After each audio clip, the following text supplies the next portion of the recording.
and welcome back to Cheeky Crypto. And today, guys, we are taking a cheeky look at XRP, specifically the what's on the cards today, Chris, with some massive coordination amongst the XRP community, all about reaching new highs for the XRP digital asset.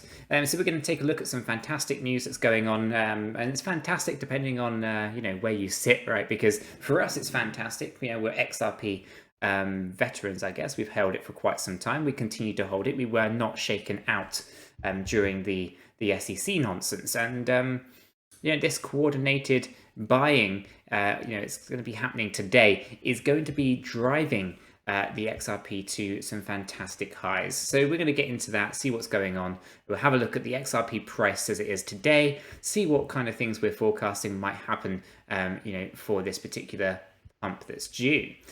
So as always, if you find the video useful, informative, maybe a little entertaining, go ahead and smash that like button for Chris. He really does appreciate it. And if by chance you're new to the channel and not yet subscribed, do go ahead and subscribe. By subscribing, you will be kept up to date with all the videos and live streams that we do here at Cheeky Crypto. Right, Chris, shall we jump on over to the desktop, take a look at what's going on? We've obviously seen some massive gains on Saturday, and then talk a little bit about what's to come on the 1st of February. Yeah, let's do it, Nick. Let's get into it. Fantastic. So XRP posted the biggest single day green candle in 3 years in a coordinated buying attack. Now, I don't call it an attack. It's just a mere, few thousand people coordinating their buying efforts, and this is perfectly fine for a lot of other people to do, right? And in the retail space, for example, a group of retailers can come together, negotiate better prices from a supplier, because together you make more of an impact. So they called it an attack, so we kind of get a vibe of where this article from CoinDesk is going. But let's just bear with us. Let's get through it and then have a look at the chart, right? So traditional crypto pump groups are being copied and legitimized by Wall Street bets and nonsense. Anyway, but XRP rallied hard on Saturday in a move similar to a crowd pump recently observed in out-of-favor stocks such as GameStop, right? And I really like what was happening at GameStop. Ultimately, if you're going to go on to, mainstream media and, try to get your narrative across to millions of people and trying to secure your bet and put your bet in your favor, then it's not going to go down well with the people that you're robbing, the retail investor. So GameStop for me was an absolutely fantastic thing to see a bit of, a taste of their own medicine, right, Chris? Yeah, I mean, how often have we seen like hedge fund managers on CNN or other news channels talking about the fact that a particular retailer or I don't know, stock is gonna crash and it's gonna burn and it's gonna do terrible, and in the background they've got a short squeeze on it. For me, we've seen this time and time again, and actually it's just a bit of a taste of their own medicine. I think it's fantastic because they cannot compete with millions upon millions of people buying and just holding it, and not until they actually give up their positions are they going to sell the stock off. So I think it's fantastic. So the concept is kind of being applied to XRP, right? So the cryptocurrency jumped 56% to 50.9 cents to hit a highest level since December 22nd, according to CoinDesk 20 data. Now, that might be the biggest single day percentage gain since December 21, 2017. So the double-digit price rise was likely fueled by members of a Telegram group called Buy and Hold XRP.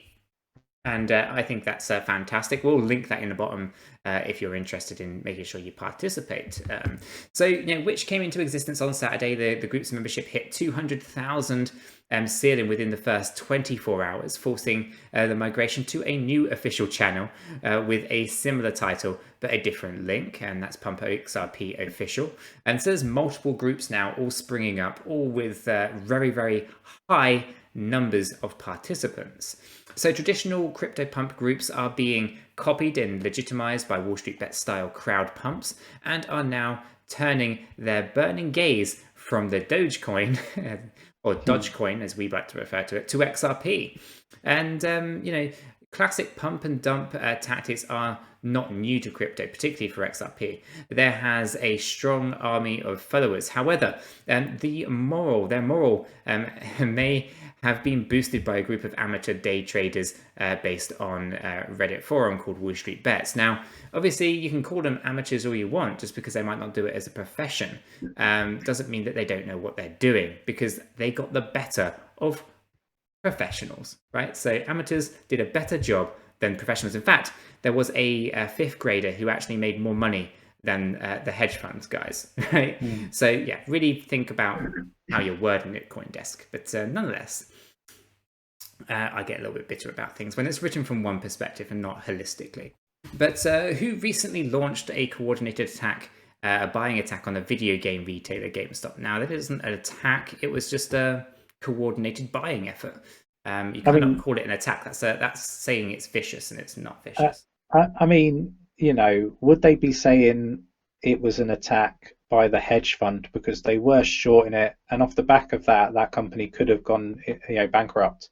So, you know, who's doing the attacking here? You know what I mean? Like, you know, there is two very different angles to be looking at this piece of news. There really is. There really is. I don't call it an attack. If it's good for Wall Street and to basically go about doing these types of events, you know, and squeezing companies and discussing which company to go after next as a group, then it should be perfectly acceptable for the public to, you know, have their say. It's not an attack. That's just a vicious way of basically circulating your opinion. But nonetheless, let's keep going. Triggering a short squeeze and inflicting heavy losses to hedge funds. Yes, but they're missing the point, aren't they, Chris? The hedge funds cause heavy losses to the retail investors. This is just an example of retail investors causing heavy losses to hedge funds. And as we always say on this channel, Chris, you should never overextend yourself. If you can't afford to invest, you just shouldn't be investing. Only invest what you can afford to lose. That is exactly what we say on the channel, Nick. You know, never overextend yourself. Only invest what you're willing to lose. And, you know, like, I don't know if the people at the hedge funds have lost that sort of aspect, because that's what they would tell us retail investors. So it should be the same the other way around. And this is, you know, shorting stock and stuff like that, for those of you that perhaps are not heavily in the stock market, is basically you're shorting it and you're saying that you're willing to buy it back at a later stage, right? Once it's they've basically borrowed the stock, right? They borrowed the stock, they sold it. They then go on public news, mainstream media, say that this company is not doing so well. It's going to go into administration. Everyone panic sells. The price of the stock goes down. They then buy it back to give it back to the person they borrowed it from, or the broker in this case. So their bet just didn't pay off because they were caught out by Wall Street Bets. They realized what was going on here. They realized that they were shorting the company, i.e. they sold the stock in advance of it going down in value. They went on CNN, I think it was, or some other mainstream media, to then try to tell the public to sell their stock because it's going to go into administration. And it didn't go into administration because 3.2 million people said, you know what, we've had enough of your shit, and stopped it. And obviously now it's a big thing. It's a big issue, right? Yeah. And I mean, this is a rigged game, right? It's like going into a casino, like, but when you go into a casino, you know it's rigged. You know the odds are stacked against you. Actually, in the stock market, people don't realize that the odds are stacked against them. And I think looking at the likes of Robinhood, for whatever reason, you know, cutting the trading so you couldn't buy the stock anymore. You could sell it, but you couldn't buy it. You know, that they fall right into that rigged game. And it's been highlighted by all of this, hasn't it, Nick? It really has, yeah. And to continue with this nonsense article, just to finish it off so we can look at some price charts for XRP, the short squeeze of GameStop surged by 400% last week, extending the preceding week to 83% rise and attracting, you know, unwanted attention from regulators. Meanwhile, the meme-based cryptocurrency Dogecoin surged 800% in a day before XRP's price pump. So the data suggests the crowd buying tactics are returning to their home turf, having I mean, I'm not even getting into it, but basically it remains to be seen if buy and hold XRP groups remain faithful to the group's title by holding the cryptocurrency, because that's the only way this thing works, is if you buy and you hold it. If you sell your XRP, you provide liquidity, and therefore the price potentially drops down in value. You want to ultimately hold it and keep it off circulating supply, forcing the price up. And only when that happens are you going to start seeing those incredible XRP prices that people just claim is impossible. But anyway, at the press time, XRP is about 45 cents, and we'll get into that in a second. And it plunged, blah blah blah. I'm not even going to go into that, but the SEC should be concerned, because obviously this also comes on the back of Ripple having their announcement as well. And they're basically SEC accusing Ripple of $1.3 billion of, and this is laughable, Chris, $1.3 billion of security sales, right, hurting retail investors. That's the SEC's problem, right, or allegation. And well, on reflection, and Ripple point this out in their 93-page document, for $1.3 billion of sales that supposedly hurt the retail investor, the action the SEC brought on was $15.6 billion damages to the retail investor. So actually, yeah, who's hurting whom here, right? And this is the thing when you take action like what the SEC have done. And I think the number of years that they've been watching and allowing Ripple to continue doing business, having regular catch-ups, I'm led to believe. 2.5 years. 2.5 years. I think it's there seems more to this than meets the eye. Whether there is or there isn't is another thing, but it does look that way from my position and my viewpoint of looking at it. And there are a couple of things that I do want to mention, Nick. One of which is, if you are partaking in any of this trading stuff, with GameStop and various other ones that we know are happening, just be careful, guys. There are always winners and there are always losers. If you're getting in late, eventually that stock will start to peter out. I don't know when, but I just want everybody to just go into these trades, if you are partaking, that is, with caution. I do say that like with a serious tone, because I think it's really important that you don't overextend yourself, like some of these hedge funds have done. And again, with the XRP, we're just bringing you the news. It doesn't change our position on XRP. We're not trying to pump XRP. We've got our exit strategy, which we've detailed before several times, and that hasn't changed. Won't change because of this event happening. Anything you want to add, Nick? We'll leave it there. Everyone here should be able to make their own decisions. This is not advice. This is just news, and make your own decisions. I think we're all adults here. Right, let's get into the more fun stuff, Chris. Let's take a look at the price chart. So here we can see that massive green candle on the 30th of January. That was Saturday just gone, and obviously followed by another massive candle here on the Sunday today, right? So currently, at the point of recording this video, XRP is at 47.9 cents. So really nice area just up here, and it's actually above our resistance. So that was 46.7. So we'll see how that kind of plays out. The MACD line is in a positive position as well, and guess what, Chris? We're overbought. Oh, really? I think this is going to stay up. I think we're going to be entering this world up here and staying up here for a little while on the RSI. Yeah. But let's pull this down into the 4-hourly. Let's start there, right?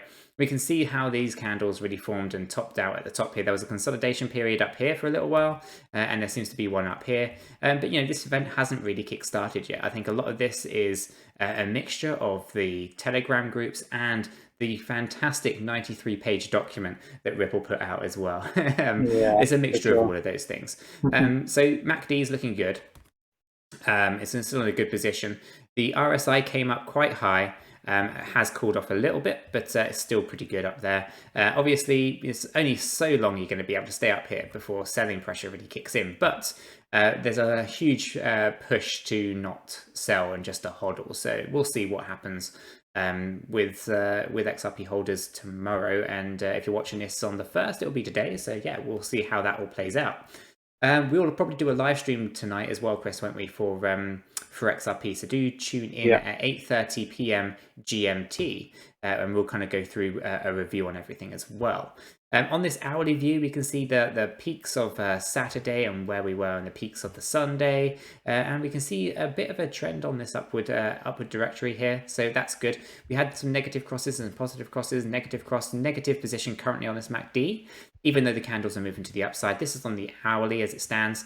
We actually came back into the nice cooler area of the RSI, but we are fastly approaching the upside. Now, as you can see, 3 hours we've had green candles. The MACD is likely to cross soon. Now we have the RSI also moving into the upside.